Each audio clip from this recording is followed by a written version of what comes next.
Want to give a huge 8-Bit Hero shout out and welcome to Dancing Dragon 3. Big shout out to you. So if you'd like to be shouted out on our next video, then you know what to do. Hit that like button, share the video out to some people, and do us the biggest honor of all and hit that subscribe button. That being said, on to the video.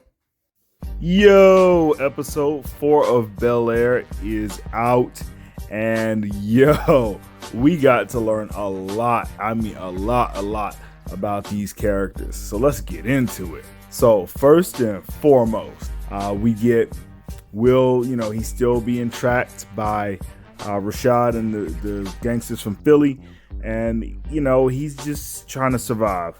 And meanwhile, there's a campaign event, and Will and Carlton are commissioned by Uncle Phil to go and get new voters registered.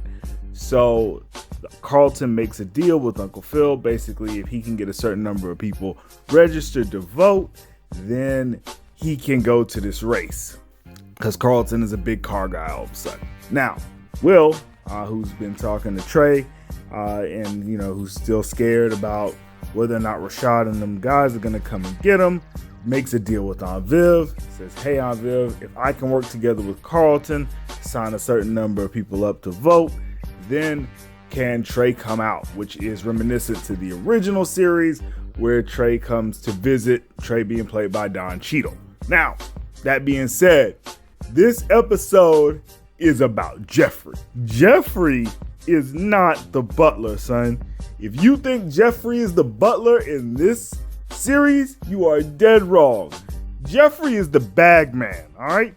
Jeffrey is basically Banks family security. Jeffrey's a whole gangster. And what you need to understand about what's happening right now is that Will is like, he's frantic. He don't know what he's going to do about these guys in Philly. And Jeffrey says, hold on, young blood, just calm down. I got this. You ain't got to worry about it. Calm, cool, chilling. Oh my goodness. So meanwhile, we get to see Carlton and Will team up to hopefully get some people to vote.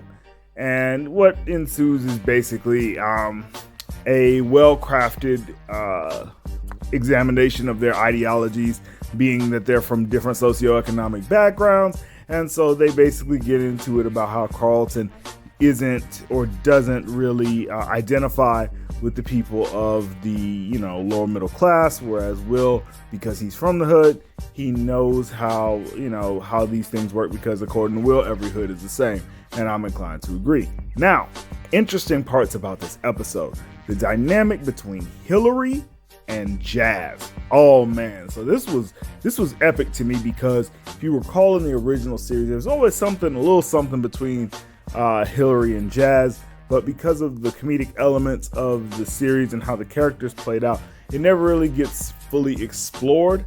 But in this series, you do get to see them meet for the first time, actually have a conversation with one another, and really find some common ground. And I really like how they did that. I love the new Hillary, love. And Jazz, oh man, Jazz got swag, man. Like he's doing his thing, and I really like the way these characters go. Now, this episode also, you get a lot more Ashley, which I really appreciated, because in the first couple episodes, you barely get any Ashley. So this one, you find out she's got a little rebellious streak to her. She wants to meet up with some friends that play video games online with her, but she, sneaks around her parents' back, and guess who catches her? None other than Banks family security, the bag man, Jeffrey. And not only is Jeffrey a G, but he ain't no snitch, and he decides that he's not gonna tell Mr. and Mrs. Banks about her little antic. Then, we start talking about the campaign event that Will and Carlton are supposed to attend, but Will invites the whole black community, as opposed to it just being a exclusive fundraiser. Carlton backs him up, and Uncle Phil decides to do it reluctantly.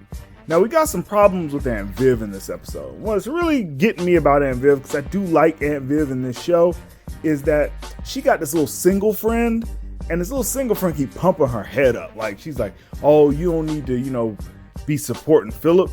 You should be the star. And remember when you was painting pictures and whatnot? Man, come on. It's already established that when she was a big time artist, Uncle Phil stood in the background. Like Chris Rock say, he knew how to play tambourine, and he did that. And then, he supported her from the background. Now that it's her turn, she got a problem. She's trying to find every little reason not to support Philip and start doing her own thing with the art again. So we're going to see how that plays out.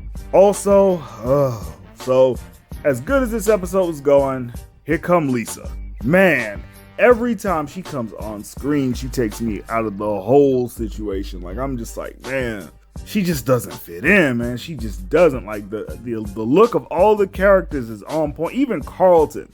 But then here comes Lisa, and it's just like, oh, how did you get this role? You do not fit in here. And so we find out that Lisa's dad is, of course, the chief of police. And so Will, having some PTSD around his arrest, he feels some kind of way about that. But, whatever. We'll see how that plays out. But my thing is, man, can Will date like some other girl besides Lisa? Can that happen? Please. And, so the campaign event, it goes, all right. There's a lady that asked Uncle Phil about whether or not he's down with defunding the police. And of course, because this is 2022, we had to throw in something.